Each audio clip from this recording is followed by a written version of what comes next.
Hello, everybody, and welcome to accounting with bonds. And so today, what I'm going to be going over are two questions that require the effective interest method in terms of determining interest expense. So let's just kind of take a little bit of a brief history in terms of what we've gone through and have done. So in terms of bond interest expense, the way that I've had you go through and do this for some of the problems has been using the straight line method of bond interest or premium amortization. And so what we do is we come over here, we do our initial issuance of the bond, and then we're going to come over here. And then what we're going to do is we're going to show the cash that's being paid for interest. And then we're going to amortize this premium or discount on a straight line basis, meaning that we're going to take the same amount of amortization year over year. So because we're taking the same amount of amortization, the interest expense ends up being the same amount every time we go through and record interest. What's different about the effective interest method is that in this method, what we're going to go through and do is we're going to not have the premium or the discount amortized on a straight line basis. Rather, instead, we're going to determine the amount of interest expense on the amount of the carrying value. And so we'll go through and kind of explore this today. So let's see how this exactly works.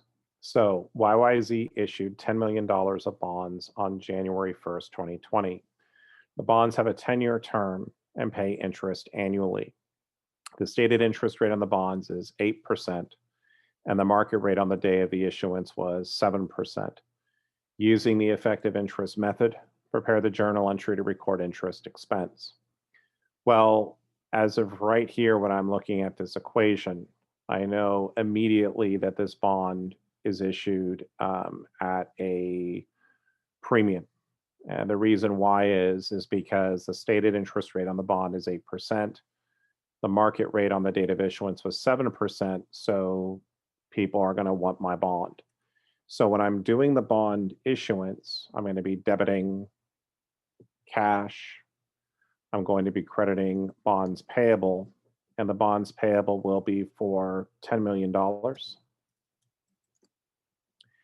And because the amount of cash that I will be receiving will be greater than the bond payable, this is going to be a premium on bonds payable. So to go through and to value the bond, I need to know two things. We've got over here the principal amount, which is 10 million.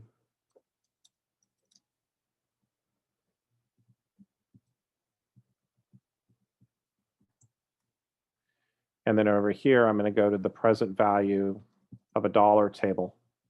And this is going to be 10 years at 7%. Remember, I go to, when I'm using the present value table, I'm going to be going through and using the market rate of interest. So my principal amount, meaning that the amount that's going to be paid at the end of the bond's term, is going to be $10 million. And now what I need to do is to go through and to figure out, well, what is this amount over here in terms of the interest? So let's go through and find that real quick. So I'm here at my present value table. I'm going to go to 10 periods because it is a 10-year bond. So this is going to be 10 years, basically a 10-year term.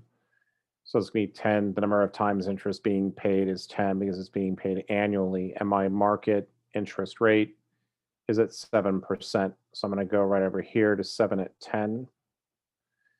And I'm going to get 0.50835.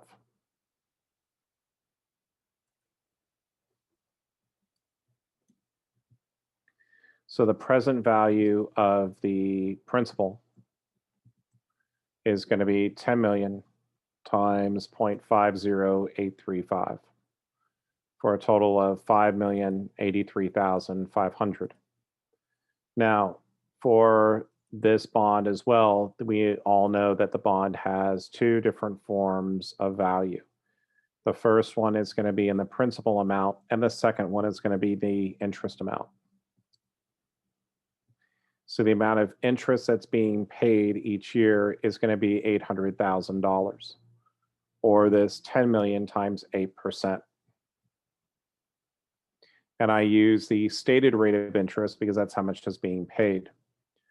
To value this, I'm going to go to the present value of an ordinary annuity of $1. And again, I'm going to use the same factor, 10 years at 7%. So because, and why am I doing this? It is because this payment is being made every single year. So when I come over here to my next table, present value of an annuity, I'm going to go over here 10 periods at 7%, and I'm going to get 7.02358.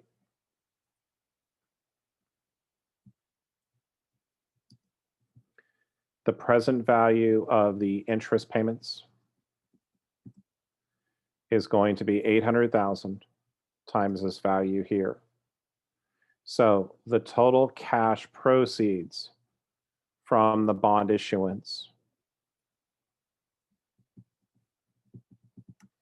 is going to be the sum of these two values here, which is going to be 10,702,364. So right over here, the amount of cash I'm receiving is 10,702,364. This would be my journal entry on 1/1/20.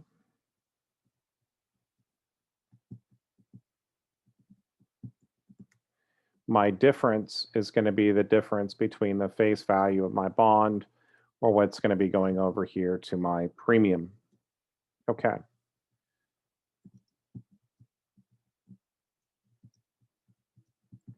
Okay. So what I'm being asked to do is using the effective interest rate method. I'm being asked to come up with the journal entry to record interest expense on January 31st, 2022. So this here is 12/31/22. What is this going to be looking like? Well, I know I'm going to be crediting cash for $800,000 because that's how much money I'm paying out. And over here, I'm going to be debiting the premium on bond payable. I don't know what that is going to be yet, but I know I'm going to have to debit that amount. And then over here, I'm going to have my interest expense. So let's make a little chart here to help us kind of go through and get through this particular question. So we're going to add a few more columns here. And we'll start over here with year. So this is 12/31/20.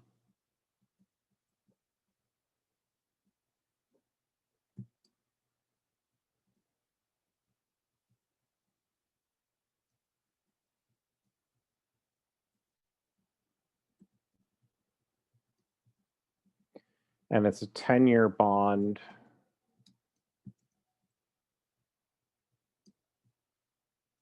Perfect.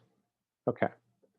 So what I do when I have an effective interest rate problem is I'm going to start with the bond's carrying value. So the carrying value of this bond in the very first year is going to be the bond payable. It's going to be the bonds payable plus the premium on bonds payable. This is my bonds carrying value, or what I would have it on the balance sheet as of. What I am then going to do is I'm going to multiply this by the market rate of interest.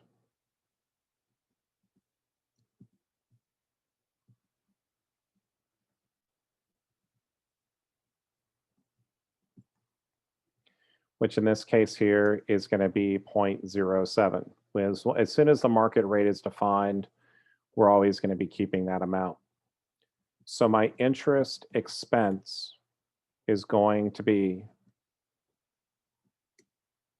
$749,165.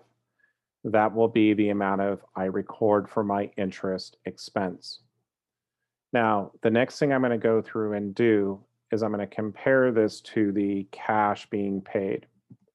And let's take up here, we'll call this AA.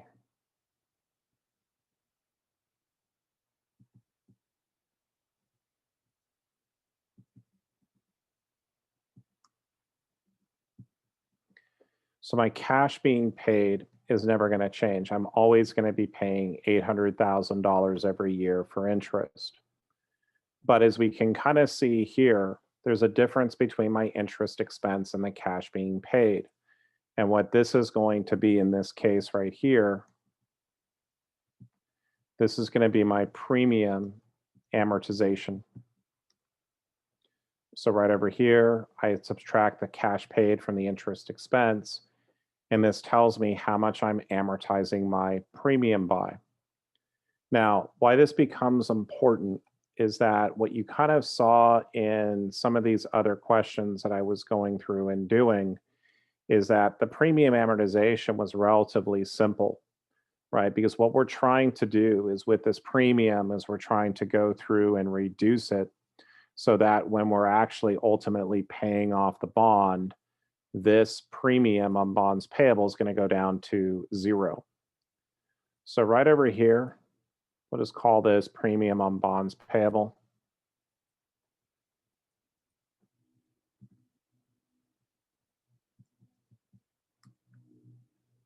Which right now has a credit balance of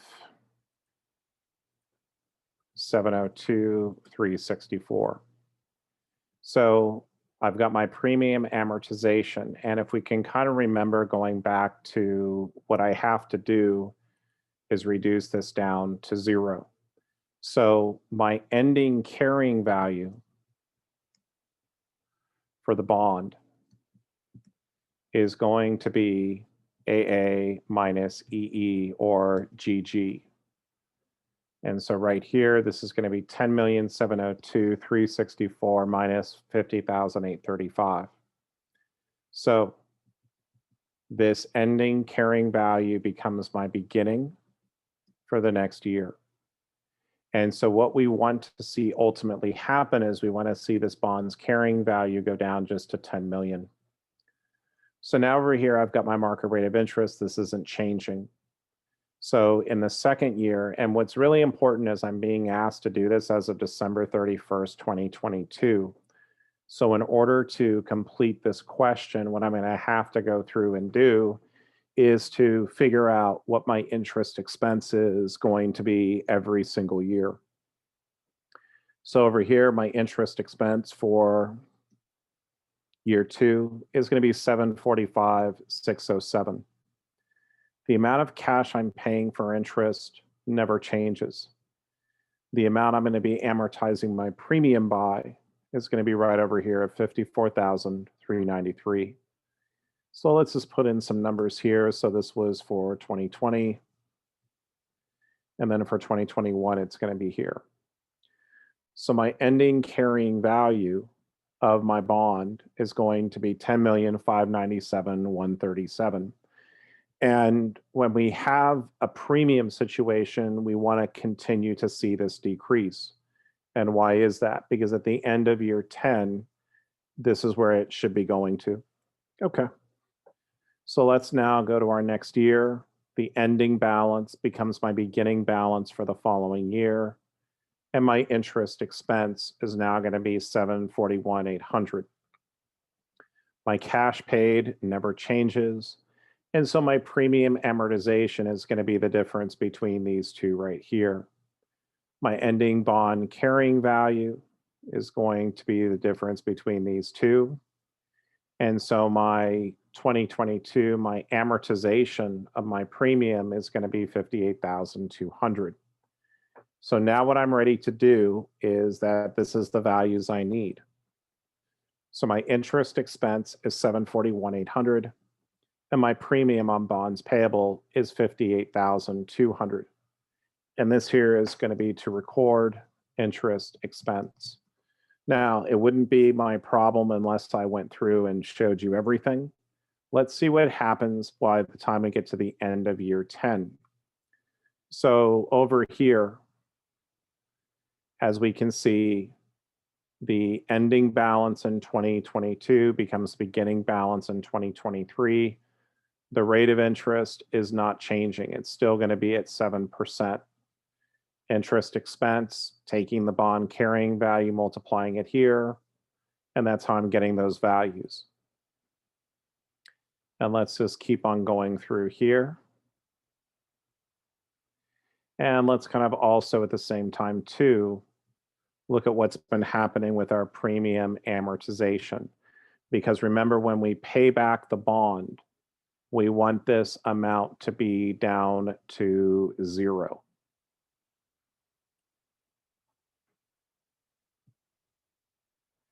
Okay, so the very last year is right here.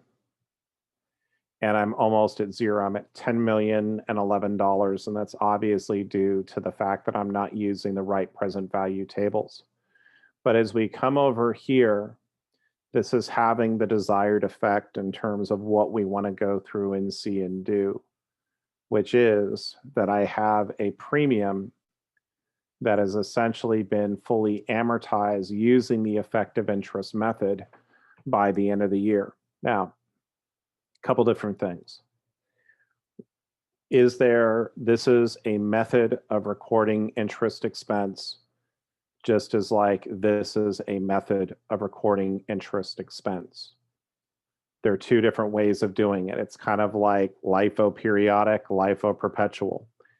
Both of them determine cost of goods sold. Both of them determine ending inventory. It's just a pure matter of choice. But which one is going to be a better, which one is a more true indicator in terms of the interest expense? Well, many believe that the effective interest method is something that is much better, just because it more accurately portrays the interest expense, because you're looking at the carrying value of what is on the balance sheet every single year. So that's kind of it's kind of an example right over here for bond payable at a premium using the effective interest rate. And so what I'm going to do now is end this video, and I will be back shortly with another bond question. One other thing too is that if you had a premium and if it was a semi-annual, right, 10 years semi-annual, how would it be different? Well, the market rate of interest you would use would be 3.5%, because remember, when I go to the present value tables, if it's 10 years semi-annual, this would be 20 years or 20 periods at 3.5%. And then the interest would be 400,000, because the interest rate would represent an annual rate. So thank you for watching here today, and I look forward to seeing you on the next video. Have a great one.